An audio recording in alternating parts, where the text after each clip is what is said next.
Hello, everyone. Welcome to Living the Breakthrough, T1D Stories, where we have conversations with people who break through the challenges of living with T1D to achieve whatever they want in life, both big and small.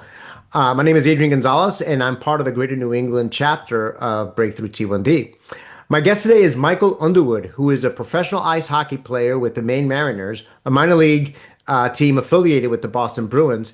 And like most hockey players, I believe he learned how to skate before he even learned how to walk. But I'll let him, confirm that rumor or not. Michael's among the many elite athletes who excel in their sports despite having T1D, such as NFL players Noah Gray and Mark Andrews, professional golfer JJ Spawn, and 13-time Olympic gold medalist Gary Hall Jr., the swimmer. So I was very excited when Michael agreed to be on the program because there are many athletes out there, both young and small, who get diagnosed with T1D and immediately have a lot of questions and concerns about how this will impact their ability to continue to compete and enjoy their sport. So Michael's yet another example of how T1D doesn't stop you from pursuing your dreams and your goals. And with that, Michael, welcome to the program. Yeah, thank you very much. I'm happy to be here. I appreciate you having me on. So, Michael, the first time that we spoke, just to get introduced to each other, I noticed that poster in the background, and I'm not a big official, I'm not as knowledgeable about hockey as I am about baseball and some other sports. So, I wanted to know who that great hockey player in the background is that you have up on your wall as a source of inspiration for you. So, who's that in the background there? So that's actually me when I was 10. Um, we went to a tournament in Edmonton, Alberta, Canada, and our team was sponsored by the Red Wings. So we wore the Red Wings gear, everything, apparel, tracksuits, bags, jerseys, the whole shooting match. We were the Detroit Red Wings. Um, and we went and played this tournament. It was at the West Edmonton Mall in Edmonton, Canada. And so we're there for 10 days. Didn't leave the mall once. Hotel, restaurants, amusement park, ice rink. It had everything. So I got that when I was younger, just as kind of like a Christmas present from my parents, and it's been up ever since. Wow, that's wonderful. So such a great memory of that time. And again, I mean, it's so huge and life size that I assumed it was an NFL, excuse me, NHL player already. But that's going to be you, hopefully in the future.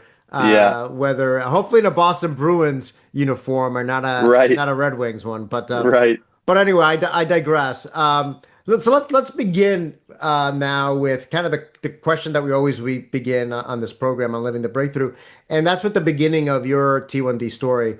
I mean, when did you get diagnosed with, type 1 diabetes? I mean, what were some of the symptoms you were experiencing? And I mean, what do you remember about that day? Yeah, so I got diagnosed, as some would say, probably a bit late. I got diagnosed on April 10th, 2024, uh, almost 3 months before my 26th birthday. Um, so it was fairly late. You read books, you see stories of people getting diagnosed when they're 8 or 9.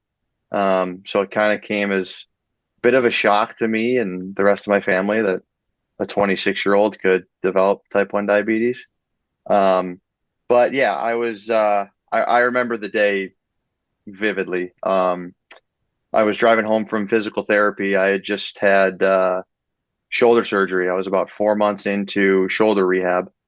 Um, and I just pulled out of the parking lot at physical therapy, and I got a call from my doctor.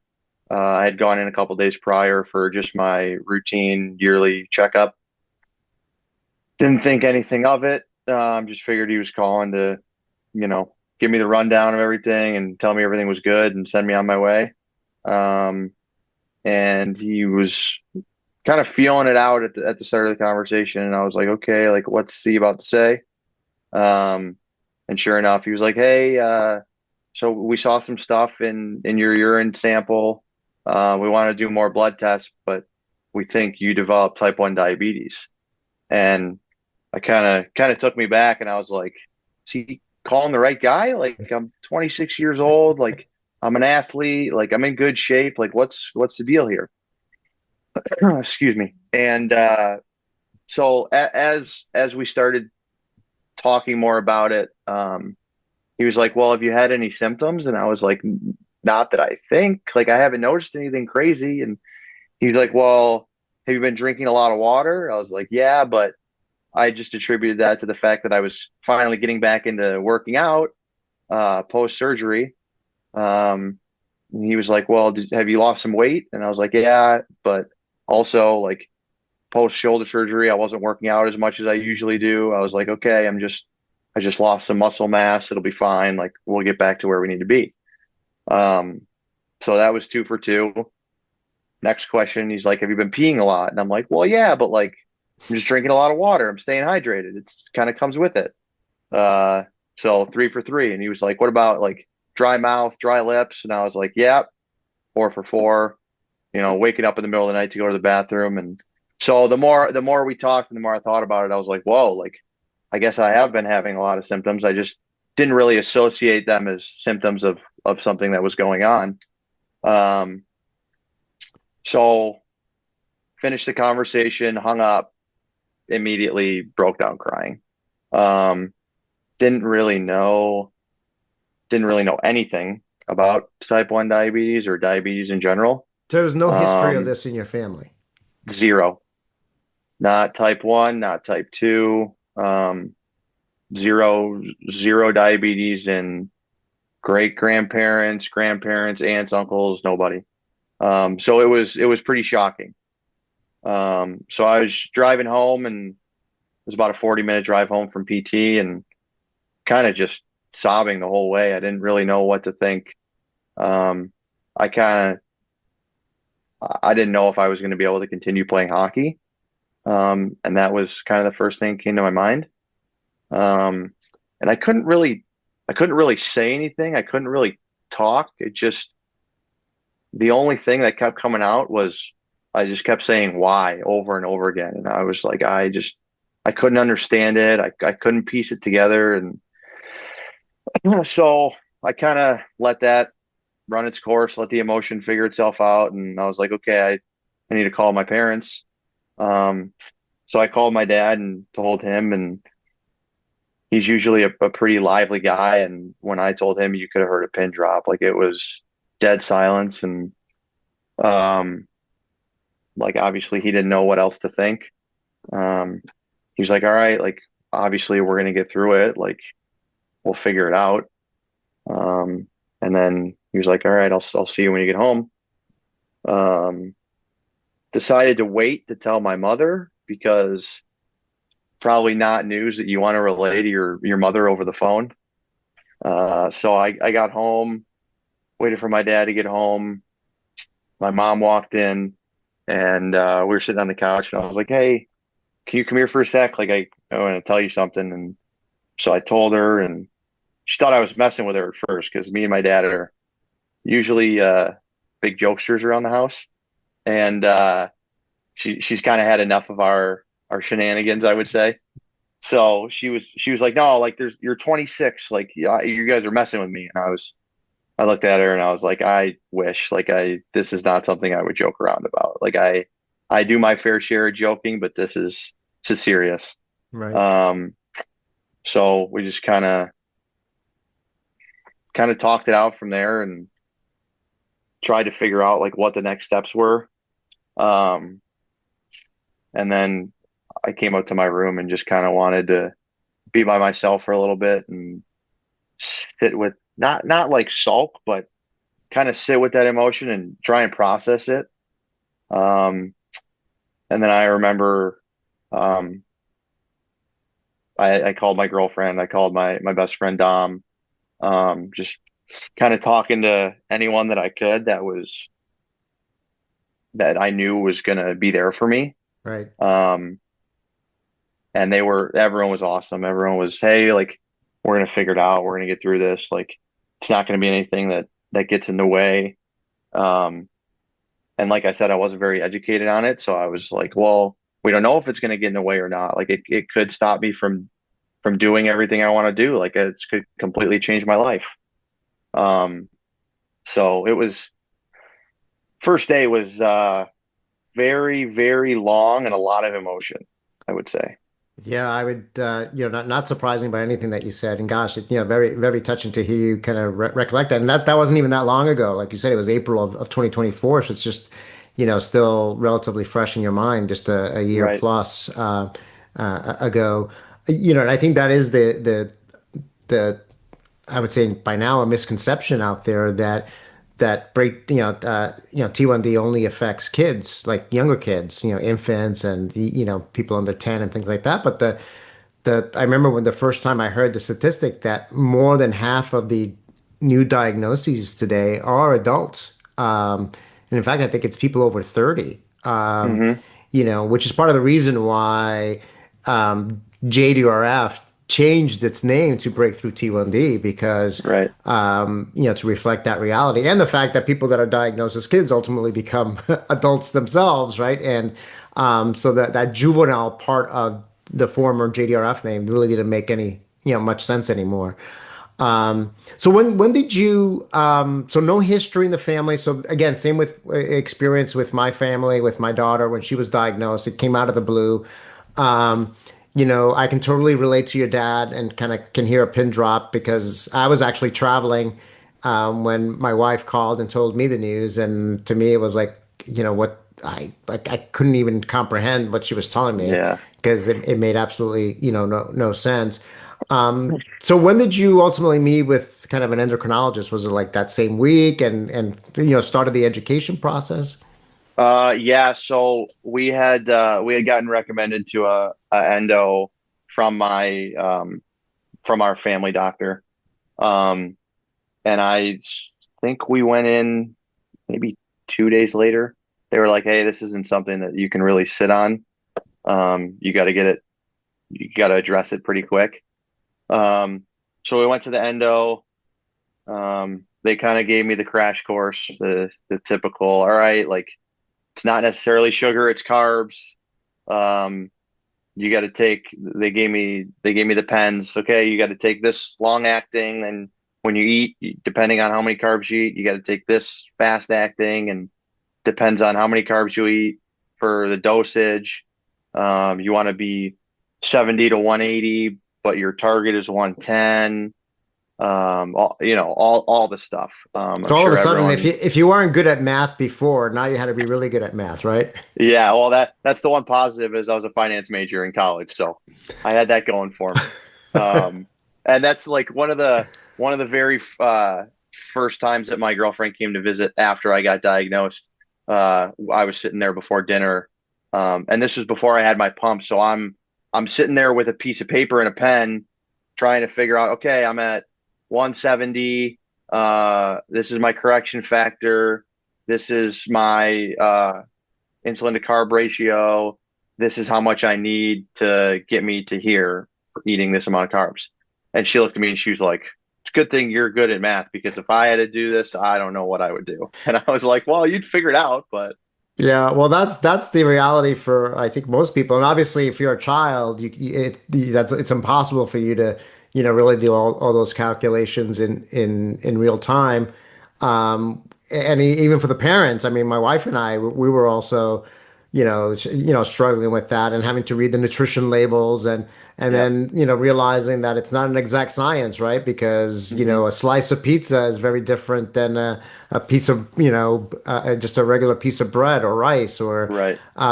so there's also the fat content plays a role in all that. So, Hmm. it's just not an exact science. Going back to something you said before too that I think really struck me is that whole question like asking why. Right? What I think that's kind of common to anyone who's gets diagnosed with anything, unexpectedly. It's like, why me? Why did this happen? And so forth. That really resonated with me. I think that's a common question too that a lot of people wrestle with because it's like, especially someone like yourself who's an athlete, right? You've said, "Gosh, I'm taking care of myself. I'm eating right.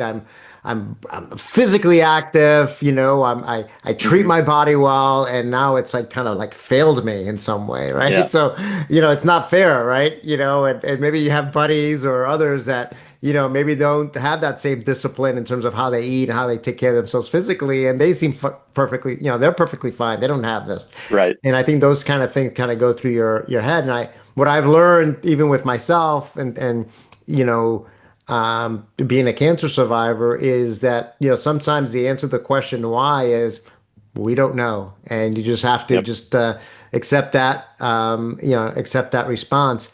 Um, so, kind of moving on a little bit, and you've touched upon this already. Obviously you're an elite hockey player at the doorstep of kind of breaking into the NHL. And like you said, when you were first diagnosed, you were scared and concerned that T1D was going to, kind of be a roadblock or be an impediment to have you, achieve your ultimate goal and dream.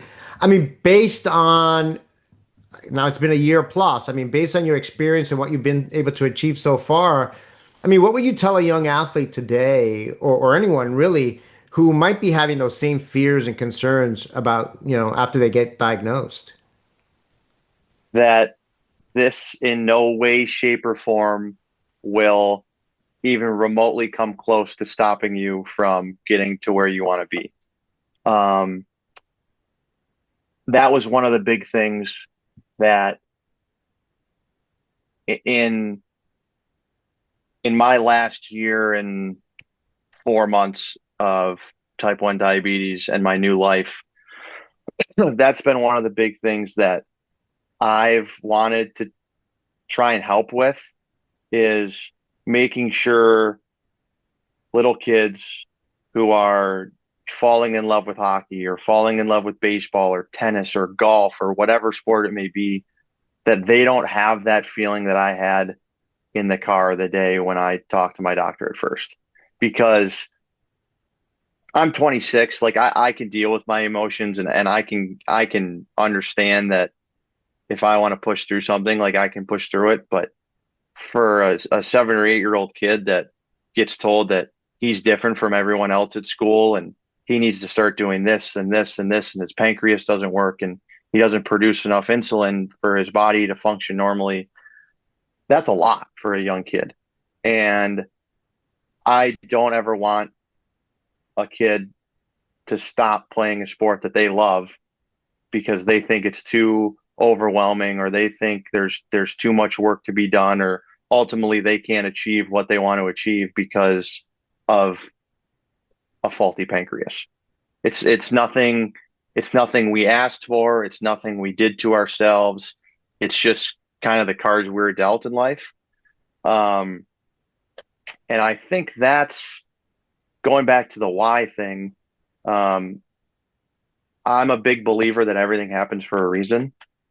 Um, and I think my why is to help younger kids not be scared of this might get in the way of whatever I want to achieve. Because if I'm obviously like I want to be a parent someday, I want my kid to play sports, I want him to have fun, I want him to do whatever they enjoy. And I can't imagine the feeling of my kid coming to me being like, I don't think I can do this because of X, Y, and Z.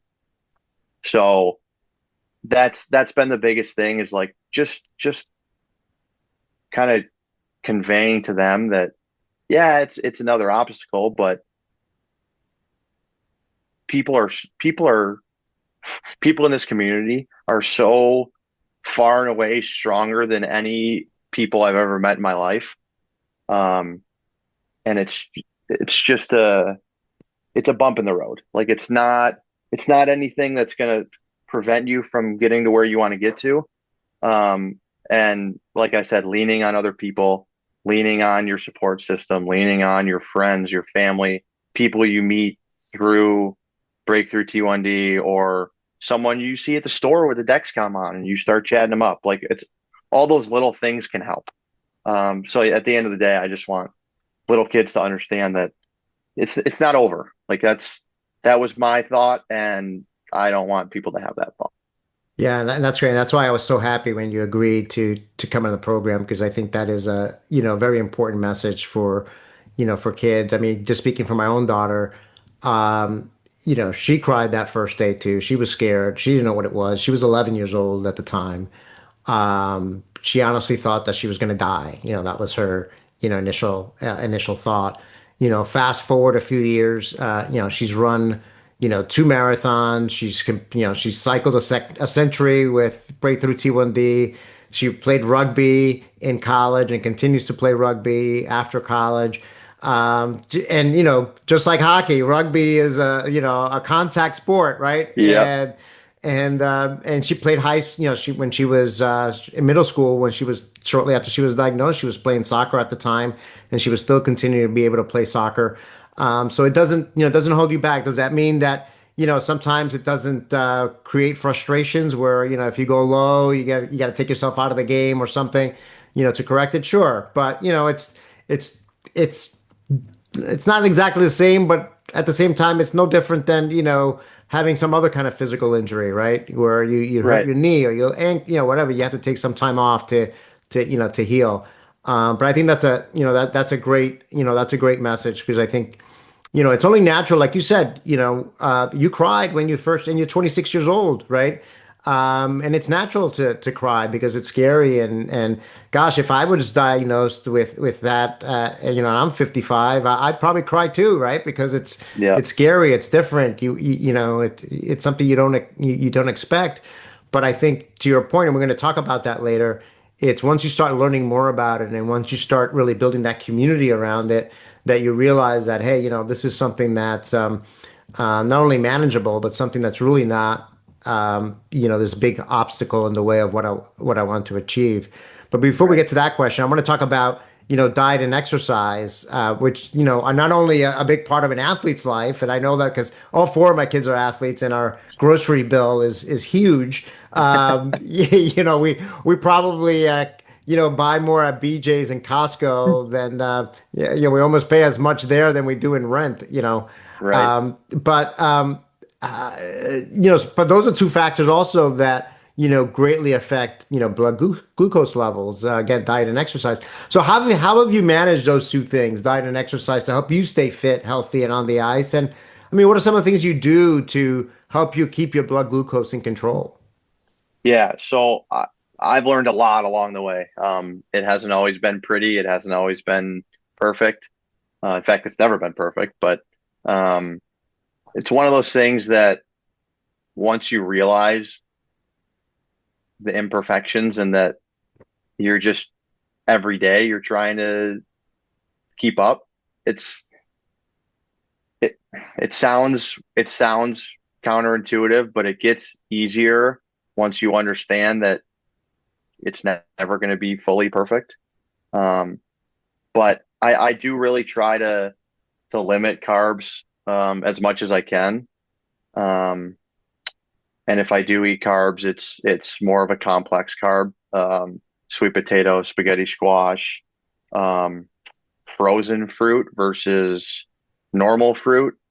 Um, and I've also realized that most carb heavy foods or snacks are not worth the stress of looking at my phone and seeing my blood sugar at 250.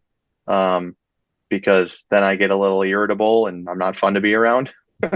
So, a lot of clean eating, a lot of protein, a lot of fat and fiber if I am going to eat carbs. Um, and then something that I've found to be very beneficial to me is walking.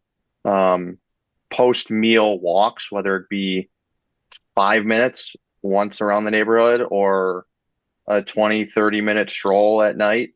Um, that has been something that immediately, like if I eat and I'm coming out of the meal and I'm at 170 and I'm climbing, I'm like, okay, let's go hit a walk. Like I know it'll stop it in its tracks and then I'll come right back down to 130, 140 and then by the time I go to bed, I'll be in a perfect spot.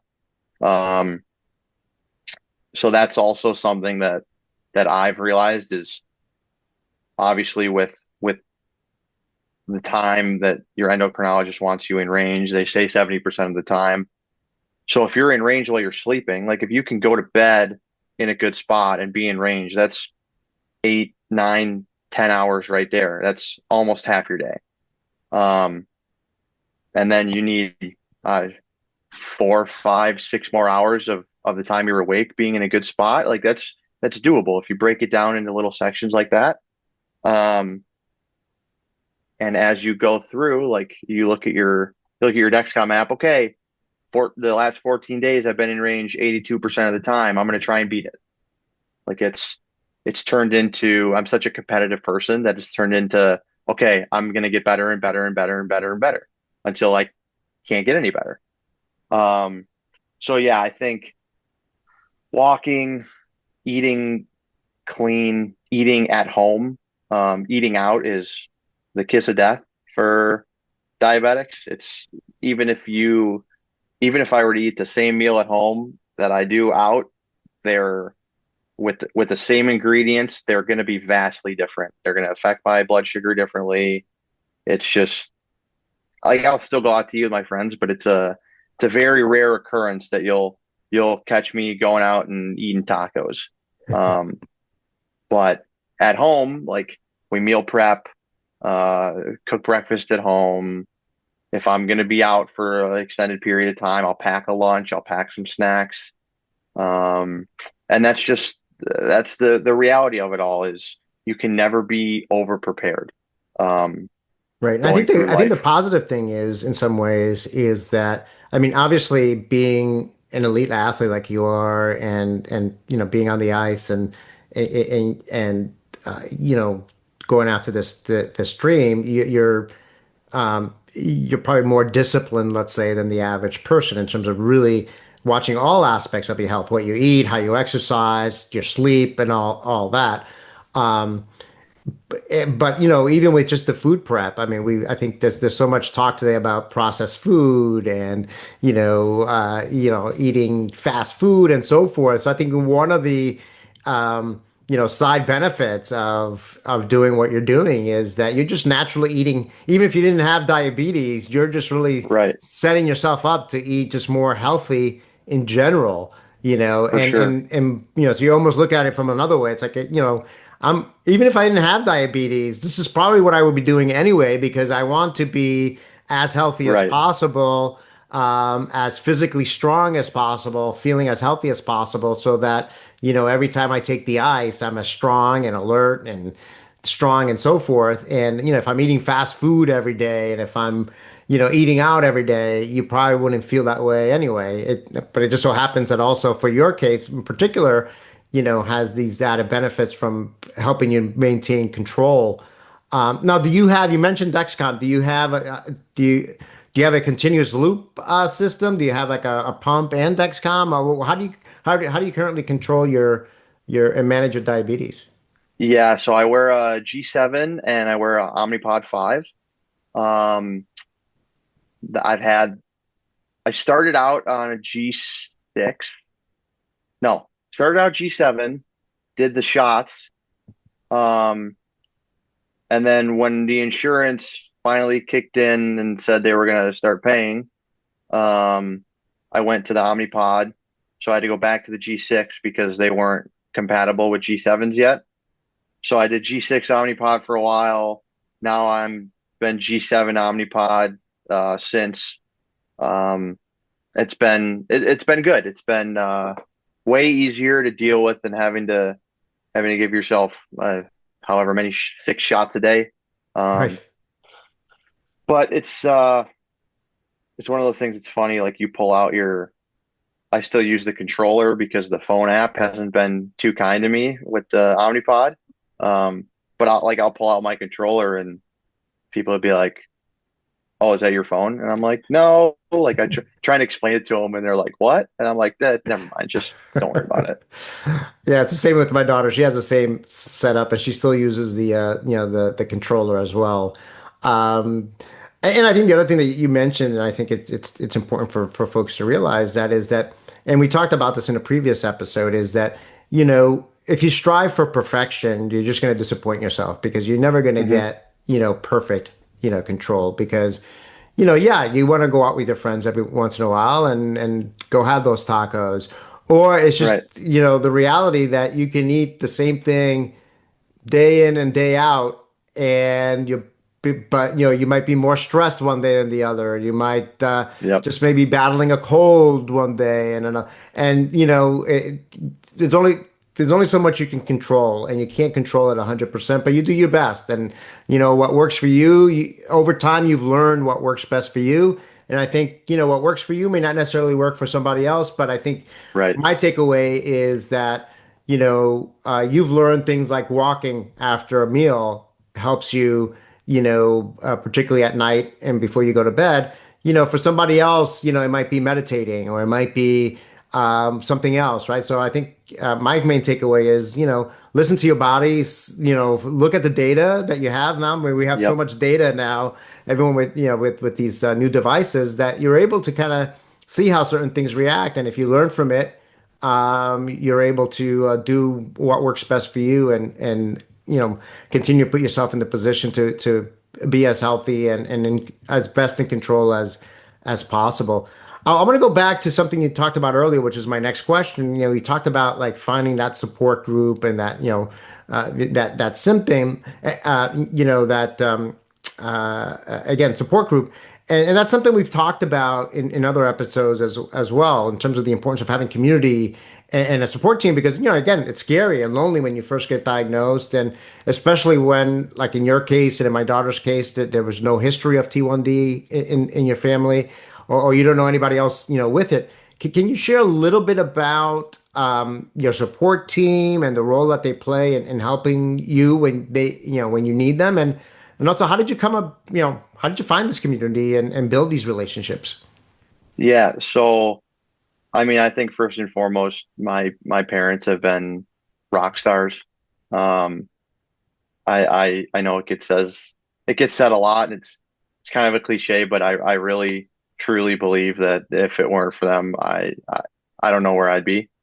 Um, they they go above and beyond every day, and night, whether it's barging in my room at 3 a.m. because I'm not waking up from my low alarm, um, or texting me at 4 in the afternoon, just hey, just checking in. Saw you're at 2:20. You feeling okay, or whatever it may be. Um, Little things and big things. They do it all. So they've been phenomenal. Uh, I love them very much, and I don't think I would be able to get through this without them. Um, Same goes for my girlfriend and my best friend. They have been two extremely influential people throughout this journey. Um, just a set of ears to listen when you need to just vent, whether I need to complain or whether I need to talk about what's going on or whatever. They're always there. And it's okay to complain, right? It's okay to vent. I mean, Oh, some days you need to, 100%, right? Because it's like this sucks. Why don't 100%. I mean, I'm 26 years old. I still get frustrated. Well, now I'm 27. I still get frustrated and cry. I still have bad days. I still get irritated. It's what comes with it. And if you have the people there to back you up, you'll get through it. Like it sucks in the moment, but you realize that this this can give you a really good outlook on the relationships that you have with people. And I think it's made me realize how lucky I really am to have the people that I have in my life, my parents, my girlfriend, my best friend, my sister, um, my grandparents, everyone. It really is a team effort. It's not everyone's like, "Oh my God, you're so strong and you're awesome and you do this." And I'm like, "Well, I got the easy job. I just sit here and type some numbers into a controller, and everyone else has to deal with my like when I have a bad mood or I have a bad attitude or I'm going low and what like it's so I mean, and not to downplay it, like it is a lot of work. Um, but when you have a good support system like that, it can make it easier. Um, and I think as I've gotten into it, I've become, I don't want to say more open, but I've been looking for more relationships like that through the community of type 1 diabetes because the people that I have met have been nothing but phenomenal. Um, we did a fundraiser this year in Maine. Um, it was a breakthrough T1D fundraiser, and we just put up these posters throughout the rink, and they did an announcement, and they put the thing on the jumbotron and scanned the QR code, and they kind of read my story off, and we ended up getting around I think $5,000. Wow, Um, that's so it was fantastic. pretty, yeah, it was a pretty good night, and then post game we actually did a meet and greet, and I didn't expect it to be anything big.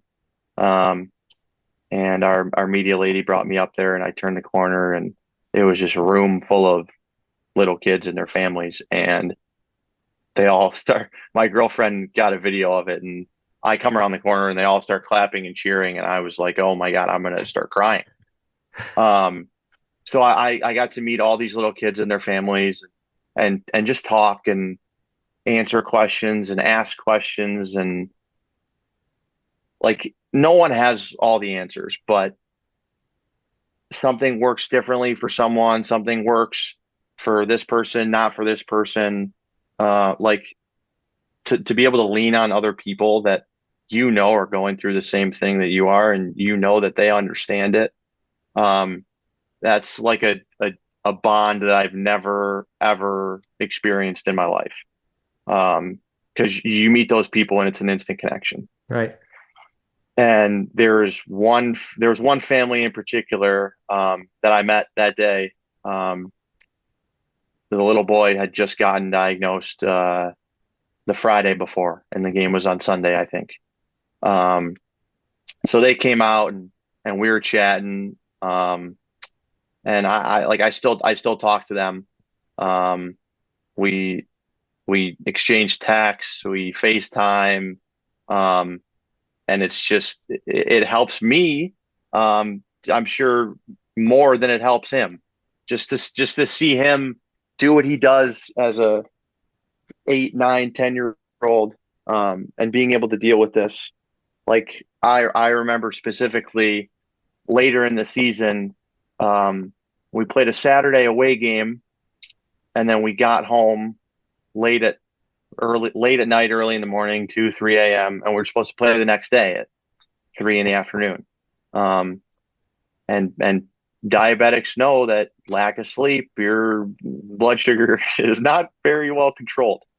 Um, so I must have got woken up 3 or 4 times that night with lows, and probably had 8 or 10 packs of fruit snacks, and just nothing was working, and couldn't get any sleep, and couldn't get my blood sugar up, and I was irritated. And um, my girlfriend was visiting me at the time from school, and I was like, listen, I was like, I don't think I can do it today. Like, I'm gonna text our coach, and tell him and be like, hey, I was up all night with my blood sugar. Like, I just don't think I got it in me today. I don't think I can do it.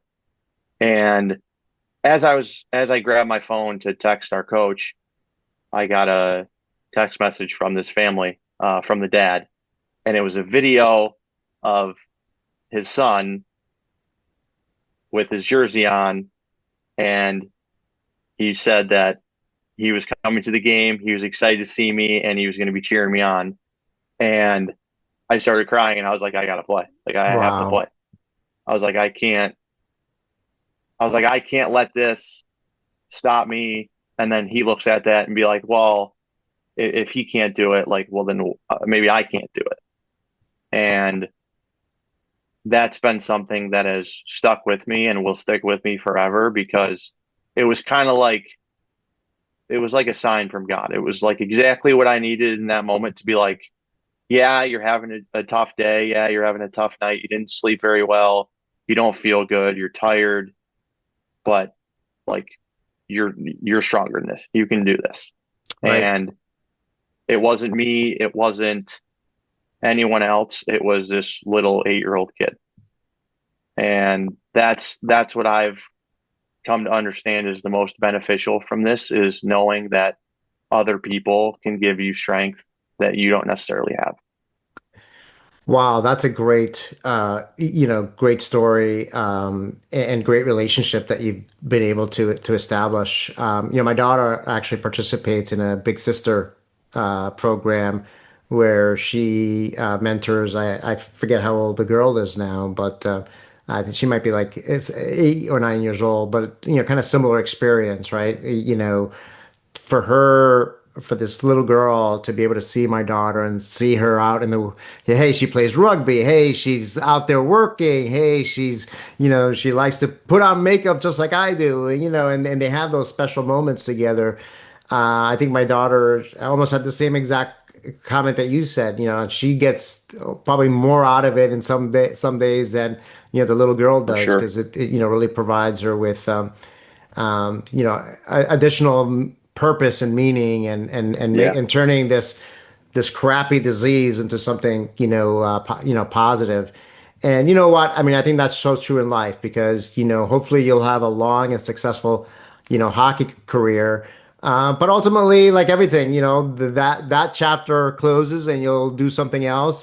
And what really matters in the long term is these relationships that you establish with your girlfriend and the relationships you obviously have with your family and your extended family and those with your teammates and best friends and so forth.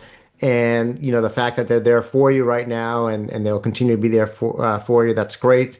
And a great source of strength and inspiration, for you and those around you. So let's wrap up, with looking ahead to the future, right? And it's a future that we all can't wait for, and that is a world without type 1 diabetes. Obviously, you're still relatively new that you can remember life without type 1 diabetes. right. For those that were diagnosed very early, or even like my daughter, she's been 14 years plus now, living with diabetes, so she probably doesn't remember too much about life without it. But what would a world without type 1 diabetes mean to you, Michael? Um, well, first of all, I think I'm not a doctor, but I think that by the time by the time I'm gone, there will be something that there will be a cure, or there will be something to deal with this better than what we have now. And the technology now is amazing, but like I've seen these stories about these stem cell treatments and all this other stuff about people being cured. So I think it's just a matter of time. But it would mean a lot. I mean, it would less stress, more normal days. Um, no little kids being scared that they will be kept from achieving their dream. No parents crying when their kid gets diagnosed. Um, I feel like that's kind of the biggest thing for me is like thinking about other people who have been diagnosed. Like I know I can deal with it. I just hate when I see other people hurting because they go through it. Um, so it would mean a lot. It would be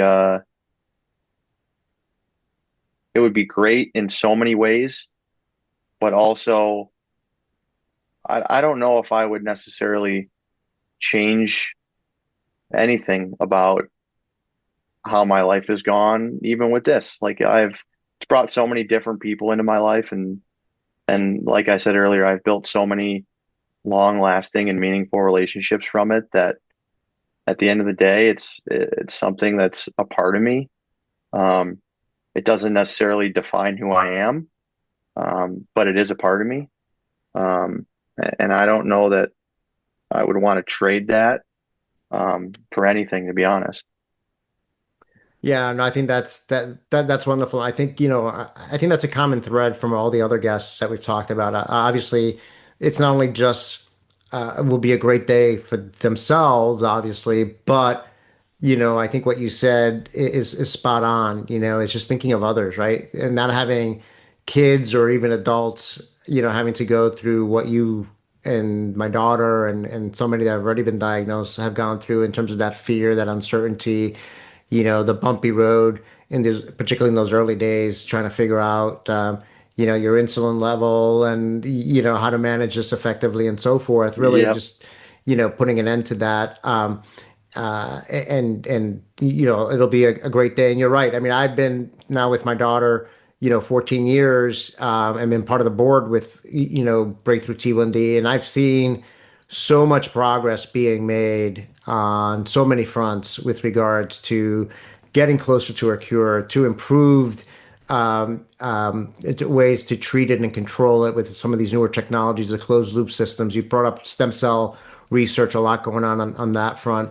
So I know, you talk to folks that have been living with type 1 diabetes for 30, 40, 50 years.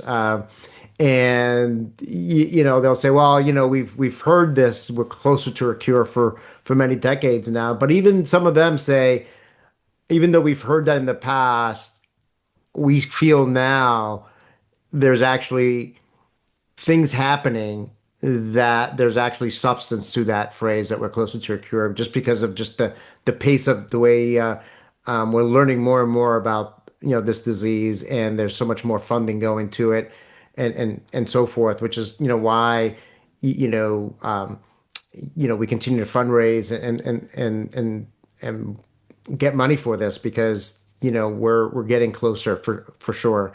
Well, Michael, thank you again very much for making the time to be with us and for sharing your story. I think mission accomplished.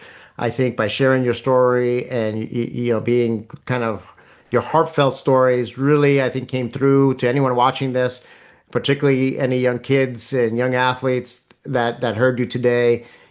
Should feel inspired and should feel confident that hey, if Michael can do it, if Michael's on the verge of breaking into the NHL, hey, I can do anything myself. So again, thank you so much, for being with us. I'm sure that your hard work and dedication will continue to pay off. And I'll tell you, when that day comes that you take the ice for the Boston Bruins or any other NHL team, I'm going to be among the first to buy your jersey. So Sounds awesome. Yeah, I appreciate you having me on. It's been great talking with you. And like I said earlier, it's anyone who has this in their life, it's an immediate connection. So from the first time we started talking, it's been super easy. So I appreciate you having me on and letting me share my thoughts. absolutely. And I want to thank those of you that are watching. If you enjoyed this episode, share it with your family and friends. And if you're living the breakthrough with T1D and want to share your story, feel free to contact me, and maybe you'll be the next guest on Living the Breakthrough. Again, thank you for watching, and look forward to seeing you in a future episode. Have a great day.